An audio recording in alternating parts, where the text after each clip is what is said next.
At LSI, we don't just follow trends, we help shape the future. Welcome to Behind the Win, the podcast where we break down the biggest moves in tech, innovation, leadership, and government contracting.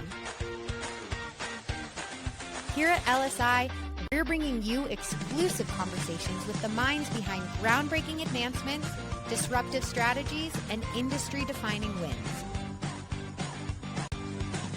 From retail to tech, defense to government solutions, this is where you get the insights to stay ahead.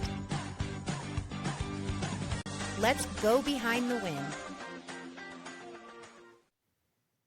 On this episode of Behind the Win, our host, Sarah Bertagnolli, President and CEO of LSI, sits down with Sean Slatter, former President and CEO of LSI and now board chair. Tune in as he takes us through LSI's rich history, what's changing behind the scenes, and where the company is headed next. Back in the day, what would you say logistics specialties stood for?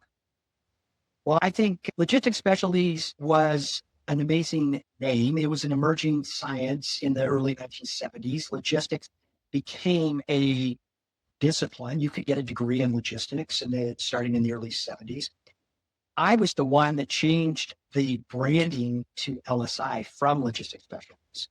And I did that because, you may not remember this, you may be too young for this, but UPS came out with this campaign, We Love Logistics. And so immediately everyone that heard logistics thought it might be like UPS or FedEx or DHL. But really logistics, the definition of logistics is everything necessary at the right time, the right place. And that includes people, it includes material, funding, whatever it is. So it really was, I think, an appropriate brand at the time. But like I said, the reason that I moved away from that is this campaign that UPS did, We Love Logistics, and tied us to that shipping and container industry. Yeah. It isn't what we do. Absolutely. I think another thing too, when we talked about this, was when I first came on as reorging, because when I first got here as COO, it was linear and everyone went to you for everything. And so I think I thought that the first thing I needed to do was not block their access, some of them would block their access to you, right? But it's to give you help, because the contracts can be done without you. Sales can do pricing without you, with a ton of people, right? They were always coming to you. And so I think that was one of our biggest ones, you and I and Jess, right? It's to do that reorg implement practice areas and have a little bit higher that they have escalation point and accountability. Because if we come out of the COVID area where it's hard, we don't want to trap and micromanage people, but we want to hold them accountable as well. And I love what you've done in building infrastructure into the organization that was, you said, really sorely needed for a long time. And I think when we were small, when the company was little, it was necessary. And the challenge is where we had employees that had been here a long time, that's all they do is you need something done and you just walk to my office. And as we have grown into this large company now, we really needed infrastructure in place that I think has been very successful last year. I think another operational efficiency, that's probably my last before we talk about, which is a great one, but on the proposal, is just, I like to run, I guess, like lean or agile, right? And so it's making all the teams document all of their processes so that if one of them wasn't there tomorrow, we have the processes. But I think a big one was contract when we got it into software, right? And with e-signature, instead of manually filling out the contracts and they're signing it, scanning it, back to us. So I think, and before it would take that team, in a couple of days, they were sending out contracts, and I think now they have about 90 minutes. So you and I have talked about this a lot. The reason that I brought you here is that I loved that you are focused on data-driven analysis and automation. And what you've done to automate so many of these processes, including contracts, is amazing. Our company runs on contracts. We're I don't know what the count is now. I would guess it's thousands of contracts that the organization is managing. And to automate that was fantastic. Biggest thing we've done is probably swag. This is Pillar for Faith, where LSI has had tons of business over the last 30, 40 years. We just haven't gone after anything for a little bit. So we saw this 2 years ago, this summer, I think, this opportunity, and it's for security guards which is a little bit different than what we've done. We do it at CalFire regarding millions of dollars of equipment. But I think that one in the last year is the biggest one we championed that makes me excited because we won. We've got 16 to 18 new positions now up at Hill Air Force Base with the software engineering group. And we're trying to replicate that now because there's other bases. And there's so much in unarmed security guards we just didn't know. And to me, and maybe I want you to talk about this a little bit too, is like when everyone says, what does LSI stand for? Logistics specialty. They think, well, why? And when people go to, they think, we always talk about this. They think FedEx, logistics. That's not what supply chain management and logistics are. But I feel like logistics, that is logistics. We find butts and seats and we can do whatever they need us to do. Comprehensive provider. I'm excited about the SWAG contract as well. We have been instrumental in building software as a core capability at Hill Air Force Base that went back before I started with the company and have been instrumental in that building that we're now inside of. We've been working with the SWAG groups, the software engineering group, for probably 10 or 15 years on various other contracts. So to actually contract directly with SWAG is fantastic. So it's interesting because one horse pulling a carriage can pull up to 2,000 pounds, but two horses can pull 8,000 pounds. Choosing the right people to partner with in an organization when it comes to employees, relationships that you build in the industry is so major because you're able to quite literally pull more weight together. Sean, I'd love to hear from your perspective a little bit about how you have built such an amazing team and why everyone loves to work with LSI and how you've gone about picking the best in the industry for your employees. I think culture has been a significant piece of our success for the years. We have had individuals that have worked for us for 30 years. And part of what I always wanted was to be working with people that I loved, and that it wasn't, if the culture wasn't right, I knew that the business wasn't going to be right. So much of our decision making for the team was, how will they fit with the existing? And that is a major part of our decision making when we're hiring somebody, is how will they fit with the rest of the team? And I've seen teams within the company that have gelled that may not have had the most talent, but have been very successful because of that chemistry. I've seen teams within the organization that had all kinds of talent and amazing, and they couldn't function together because of chemistry. So I think that we've tried to build a collegial organization over the last 30 years since I've been here. And I see that, Sarah, that continues to be a big part of your overall strategy, which it should.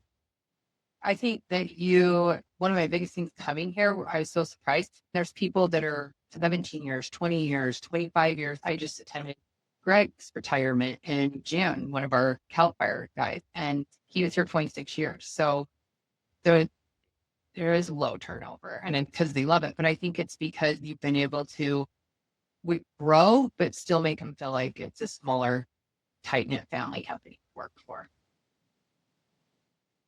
Sarah, as a leader, I want you to talk to me a little bit more about CalFire and preparing for the recompete.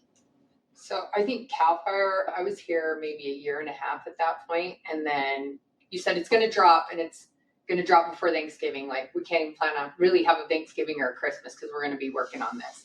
And so they dropped it. And I do think that people tend to think because you have had a contract for so long, you don't have to work at it. And I think it's actually wrong. They're going to grade you and judge you harder than I think the other competitors that come in. So you've got to exceed. And so I think Sarah. Yeah. Sorry. So CalFire recompete, I think, was great. It was fun. I think that people, I didn't think it was fun. I think fun, but people will ask, like, what do you guys do to win and ensure you win? And I think about the first time we did really a pink team review, and I go through and see all of your red marking. And everything just says, you need to exceed the requirement. You need to exceed the requirement. And just kept saying it. So the team at the time, and I thought, okay, we're meeting the requirements that are released in the RFP, but yeah, how can we, so you challenged me, how can we exceed the requirement? So they're saying, hey, and those are things like when these are you've got to give them health insurance. You've got to provide them a 401k. We said, okay, not only will we provide them health insurance, but we'll give them better benefits than the government gets, double match their 401k. We'll do all these things that really made us exceed those requirements. And so I love that. I think that's huge. It's a $200-300 million contract over 5 years, and we won that. And I think I don't know, I was so scared because it's a big portion of our revenue, right? But you seemed calm, but then knew what you had to do for us to win, right? And so I love that you said, always think of ways you can exceed those requirements. I think a lot of our success is just a mindset too. I mean, winning is, I think, starts with this vision. You're going to win. And I think going into this, we knew that this had to happen, and that we were going to build a proposal that no one came with. Yeah. And I would say that because it's not, you weren't cocky, you were just calm. And it's because you knew, even when I was stressed, and you're like, don't worry, we're good. We're going to be fine. We're going to do good. But that's so true. But I think that I found it fun because we got to do what we follow the process we do for all our other clients, right? When they're going after huge proposals, like those who teach sometimes don't do. And so we got to do that with one of our best proposal managers and writers and capture managers. So I think that was fun. And we have some of the greatest talent, I think, at LSI that does that in the entire country. I totally.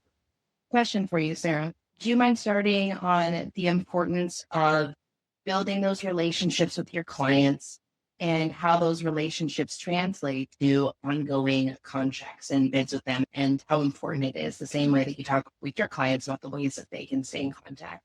And what are some of the things that you've done with CAL FIRE to ensure that relationship has continued? Like they invite to too many special events. Too many invites for a problem, though, right? No, I think that it's always been a priority to you. You're friends with lots of the ex-CAL FIRE chiefs. One of your good friends sits on our board. You know what I mean? You instilled in me that relationship and that it needs to be important. And I remember when I first came on, I think the first 90 days, I'm like, what is this CAL FIRE and why are we always talking about it?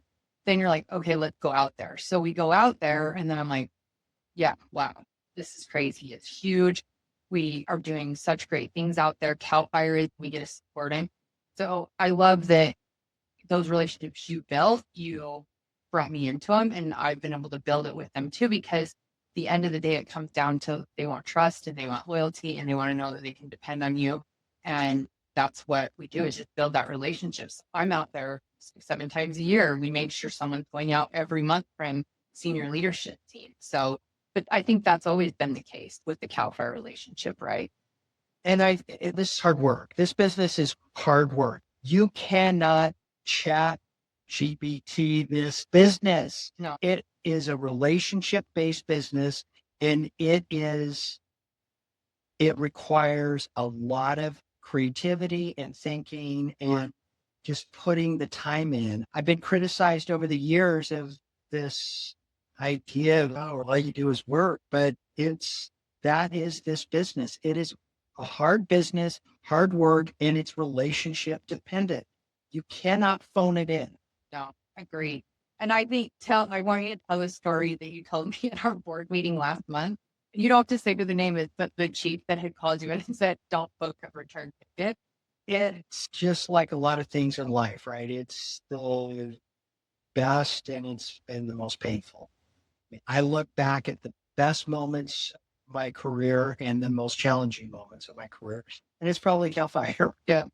So some of that history, we'd won this contract that started as a $15,000 engagement to do strategy. And they had this idea of how do we pull aircraft out of the Department of Defense and navigate through the USDA and it was complex, and they gave us this scope of in a small amount of money. Here you go. Try to pull this together. We're going to build a world-class aerial firefighting fleet, and that's where it started.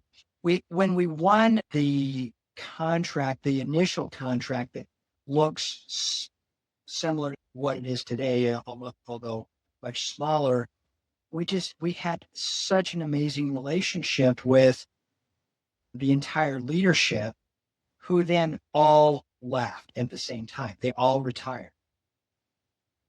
And the new chief that came in, we didn't have a relationship with. And it's amazing how quickly things can change based on relationships, good or bad. And he said to me, we're unhappy with a lot of these things, which his prior administration loved. And we thought things were going well. He thought things were going terrible. So he said, I want you in Sacramento every single month, and you're going to be here until I tell you we're done. So I would book a one-way ticket, and it started out that these meetings were 5 days, and it would be 10 hours a day for 5 days of him just beating us for 10 hours a day for all week. And it over time got shorter, and we eventually developed a great relationship with his chief, but it was years of building that. And we were established. That's how things can change. We had won contractor of the year a few years before that.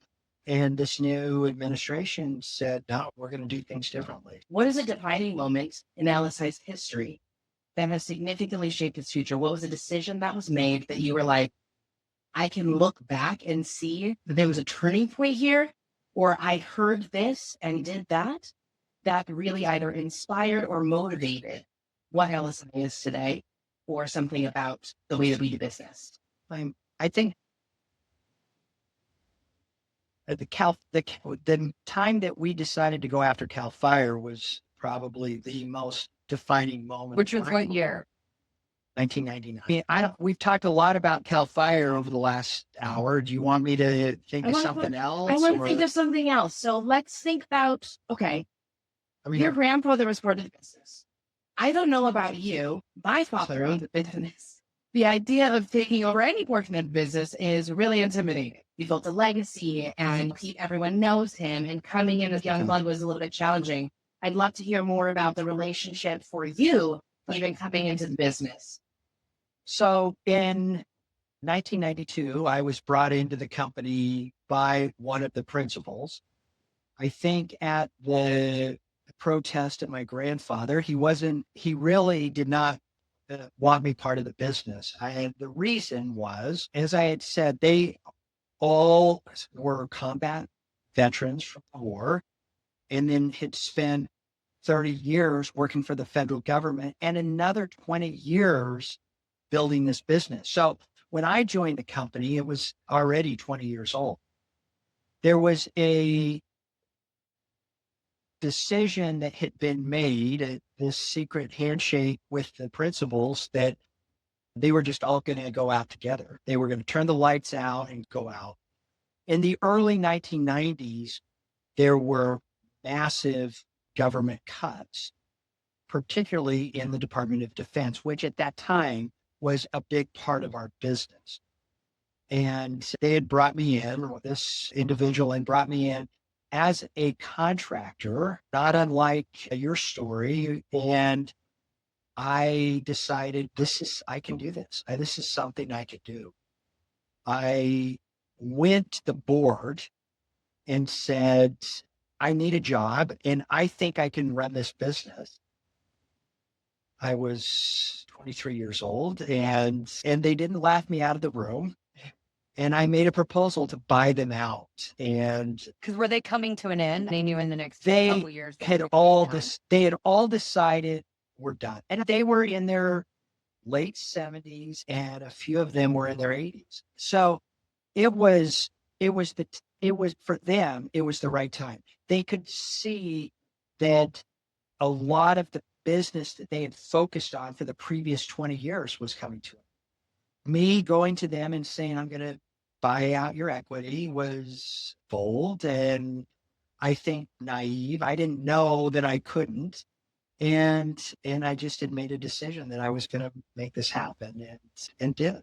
I think a lot of what separates good entrepreneurs from the reason that a lot of companies fail is just pure tenacity. A big part of succeeding in business is just finding out a way to make it happen, whatever that is.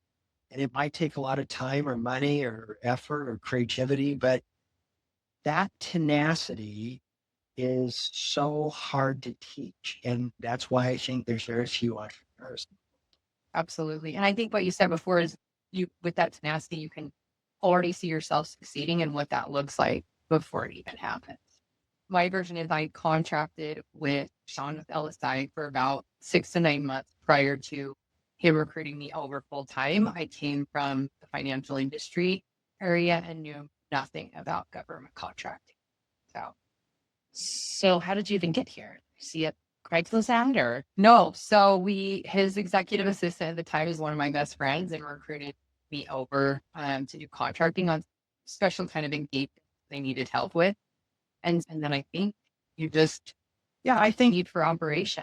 we started talking about how so much of operations could be automated and needs to be data driven, which was your expertise. And as the two of us developed this relationship and I started explaining to you, this is the vision. You just kept saying, yeah, I can do this. I can give it to me. And I just did. I kept giving you responsibility and until you were running the show. Well, I think too, I said, I don't know a damn thing about government contracting. You said I can teach that. Because I knew I had. I came from as a complete outsider, learned the business, and this nonsense that, if you didn't have 30 years with the federal government, then you can't learn it it was just that nonsense. I really think some of our best leaders of the company came from the outside. Now, Sarah, when you came in, he's feeding you got this, it's going to be amazing. You can do it. I can teach that. When you're saying, yes, I can do this, did you believe it yourself at that time? Yeah, because I believe maybe not as much in the part of government contracting, but within the first 30 days, we were on a plane with Josh out to Louisiana, visit Louisiana Tech and a couple other colleges in the area for a deal. And I just sat there, remember thinking one of these days I'm going to be able to talk about what we do, just these two are talking about it. So not in that aspect, but in the things that he wanted done, absolutely. I had confidence to do it and I could make it happen. And I came from somewhere that we don't ever say, no, it can't be done. It's just, yes, it can, or it can be done a different way. Right. So it's just finding a solution and it's just do it. We'd always laugh and say that it was telling someone no without saying no. It's like, I can't do exactly that, but I can do X, Y, and Z. All right. So the question here, Sarah, is why is LSI always chosen to have a seat at the table? I think clients want us at the table. LSI, I think because we produce and consistently produce for them. And examples of that I can think of when we're asked is that 47G is a great example. Ever since their initiation, they've wanted us to be a seat at the table, whether it was you, then passed off to me. They did an acquisition with UAMI and immediately wanted our team member, Jane, right, to be executive director, to be the face of that. So I think that they understand that when everyone asks, also what I say is we help them win whatever it is, right? If they're going to win it, doing an acquisition, win it, finding opportunities, win those opportunities, but we are constantly producing those results and we're consistent. Sarah, I'm a business, a have a need to expand either funding, And I really want to get into the world of government contracting. I have no idea where to begin. I don't want to look like a fool coming to you and not have all my ducks in a row. What are the things that I can do to prepare best to partner with LSI? First and foremost, you need to educate yourself on the process. There are some folks that feel like government contracting is too much, too hard, too complicated. There's red tape that then they have to jump through. And that's not always the case, right? There's companies like us and that we can help you navigate that from initiation through fruition. So I think educating themselves, and then second would be they've got to get on sound.gov. They have to finish that business registration. We find at different times, so many companies we find a great opportunity for, and we dangle that carrot in front of them like, hey, this is something we think your capabilities are great and you should go for. And they haven't completed their sound.gov registration, which can take 4 to 6 weeks. So until you even get that done, you are allowed to bid on any government grants or contracts. So that is something that I think, and then a lot of states have these accelerator programs. We at LSI run the accelerator programs for the state of Utah, where they help small businesses for free. They pay consultants like us to help them find the opportunities, get that registration done, get on a GS state schedule, do a lot of different things. So look into educating yourself on what your city, county, and state also provide. And then it's always outreach. It's that you need to start showing up to events that if you're by a base, for us, Hill has industry days, Hill Air Force Base. You want to start interacting with the program offices. And all of these things are actually things that LSI can help you with as well. The next thing that you need to do is outreach, which means getting to know the different government agencies that you want to do work with. Wherever you're at, your DoD installation, DOJ, the different agencies will have small business advocate outreach that you can get in and give a capabilities briefing to the program offices. And that is also a landscape that LSI can help you navigate. Perfect. All right. So now I want to talk just briefly about Capture. Where can they look for opportunities? We talked a little about the DoD installation, but I think something else that was interesting is like the industry days, like when you want to learn about them, like how do you learn to do the market research? What's something that you can do? So one of the biggest things that LSI does for our clients is we do capture. So part of that is a strategy, but capture in its most simplistic sense is how do I seize this opportunity? How do I get it? And so that's going to be your pricing. That's going to be your competitive, like who the incumbents are. What's the competition out there? Can you fulfill with the capabilities you have, the requirements they're asking for? So it's that you get a team around and can do a good capture. What would you say? 6 weeks to 12 weeks is an awesome capture time. Yeah, at least. So if you know that a contract's coming up and you've got a 6-month runway, it's really starting to build up. When we were going after our last Cal Fair recompete, we knew it was going to drop around Thanksgiving, November, but we started in June, right? Doing that capture where we're going to take the whole contract, look at it. We're going to take the competitors, compare ourselves to them, and how do we beat them out?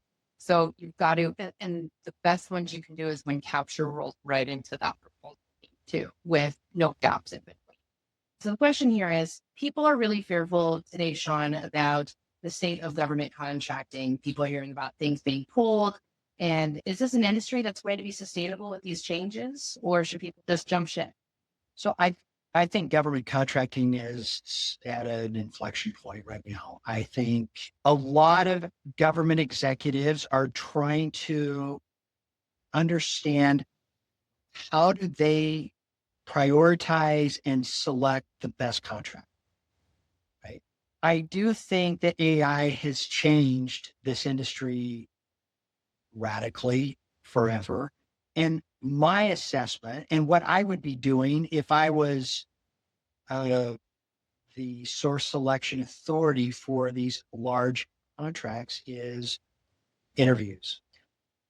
Going back to what I said before, that it is the relationship that you have with your customer. It's the ability to articulate your capabilities to your customer, helping them to understand how your business, your service or product is going to fill a need. And so I think that is going to be a trend that we have been advocating for 50 years. a lot of the companies and our competitors that have tried to play this game of automating and building repositories, I think all of that's for the most part going away. I think it will come down to the relationship. I think the more AI is integrated into capture, proposal, and program management, the more analog is going to be required. Yeah, I think that these organizations are going to appreciate it. The other challenge, obviously, with the new administration is what is going to happen with the opportunity and funding. In my career, I've seen this every change in administration. I get asked a lot, especially over the last few weeks, what is going to happen with a lot of the organizations. What everybody forgets is that 4 years ago, there was $3 trillion that was pushed to these agencies, and most of that funding has not been spent. So a lot of what's happening is funding sitting at these agencies that have not been utilized. My recommendation is we've had this ongoing discussion in the organization. Doesn't matter if the Republicans control the House, Senate, and White House, or if the Democrats control the House, Senate, and White House. They're going to spend money on their agenda items. And the opportunity is to understand what is the need, what are the requirements, what are the areas where you or your business, your product, your service can play in this, and develop a relationship with those decision makers. That's what we do. America is known globally for having just people who just go after things over and over again, super resilient as a people. There's still contracts to bid on. There's still work to be done. And there's going to continue to be work that needs to be done. And we'll support you in navigating that. Yeah, I think that, as I said, when I started with the company, the principals, all of the shareholders of the corporation thought the business was over. The administration at the time had cut funding. It was post-Cold War, and we thought we'd won, and that we were never going to have an issue with Russia or China. And so the administration had cut defense spending, which at that time was a big part of our revenue. We re-looked at where could we focus and started working with states and municipalities on their requirements. We won the CAL FIRE contract. We started working with Health and Human Services and Department of Labor and Transportation and Interior and all of the other entities. Listen, the government is a big organization and it's not going to go away. And in fact, I think what we may see happen is that a lot of these functions become privatized. I think that you're going to see a lot of what was organic in organizations like Commerce and Treasury and Transportation be contracted to private industry. Maybe you could tell us what originally started the podcast, the idea, what the purpose and things around that. Over 5 years ago, we started holding these all hands meetings that were virtual. I think we look at how in such a short period of time, so much of the business became virtual. And so it really, even 5 years ago, thinking about holding an all hands meeting in 40 states was pretty innovative at the time. It's not now, but it was at the time. We really did not have virtual tools until COVID. We were still, most of our meetings were in person or phone meetings. There was very few times where we were having true virtual meetings. It really started even before COVID that we were having all hands meetings that were live, and which was at that time really cutting edge technology. During COVID, what happened was that there was so much uncertainty that we decided as a leadership team that we were going to do a daily. I think it started out initially, here's the update on what to expect for COVID. There were a lot of questions because we had so many people on site at clients' locations. Most of the business at the time was on site.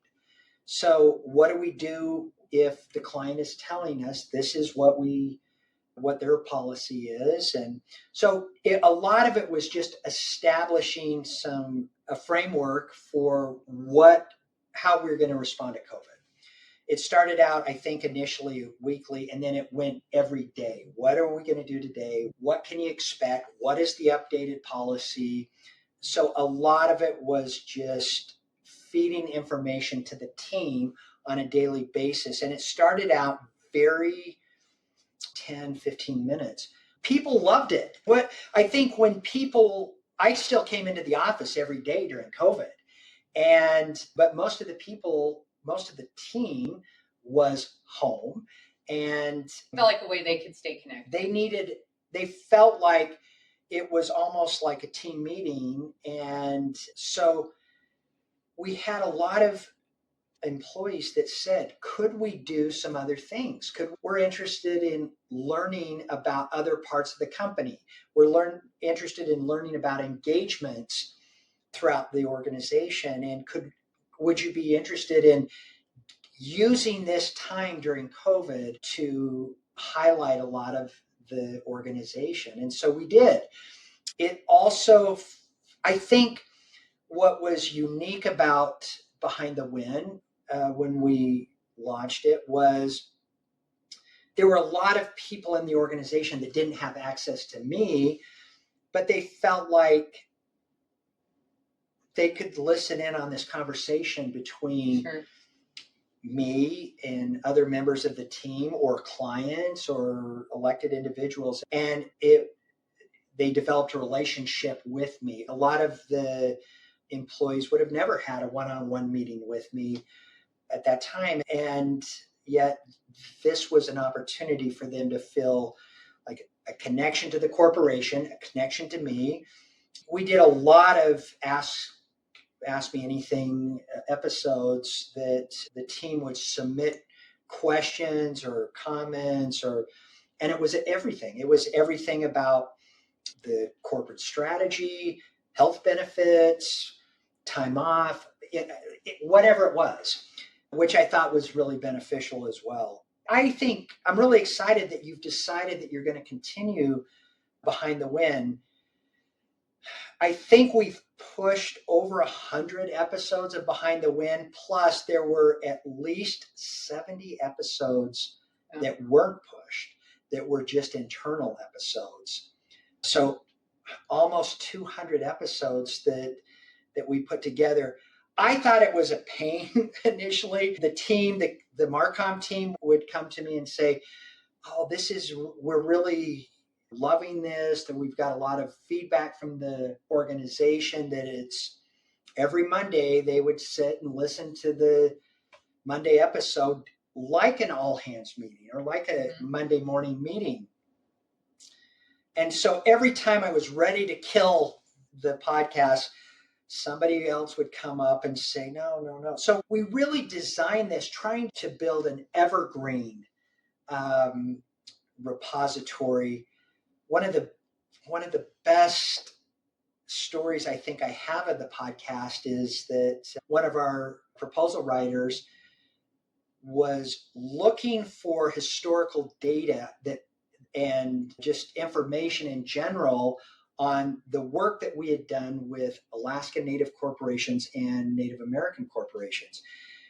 And she had been trying to get information out of the SharePoint sites and all of the online information. She Googled LSI and Alaska Native Corporations, and our podcast came up. And she wrote a whole proposal around that podcast. She sent me a note and said, it was perfect. It was everything. I would have never been able to get that time with you to get that information, but you've got it out there. So a lot of the historical episodes really were by design to be evergreen, the history, the methodology around our work over the last 50 years. So that's really the history of Behind the Win. It started out as an all hands concept.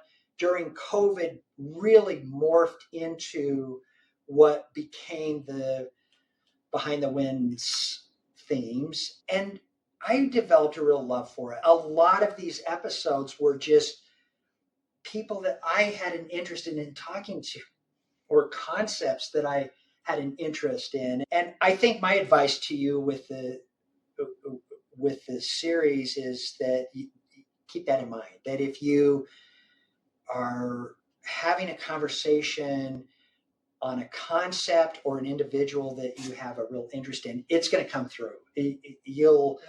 That energy, that excitement, I think, will show. And some of the most downloaded episodes were those episodes where there was just a chemistry between me and the individual. So I would say keep that in mind. Keep it fun. Look for topics, concepts that are going to be either in the moment relevant or evergreen, and that you're talking with people that you have an interest in being with. I love that. And I think, when I came on, I think the first time you asked me to be on the podcast was the first time I'd ever even listened to a podcast. So I was not a big podcast person. But then when you had it, that's how I learned a lot of our history and the different use cases and business cases we had. So I did love them. And I think this last year, because you say you're glad we're bringing it back, and I am too.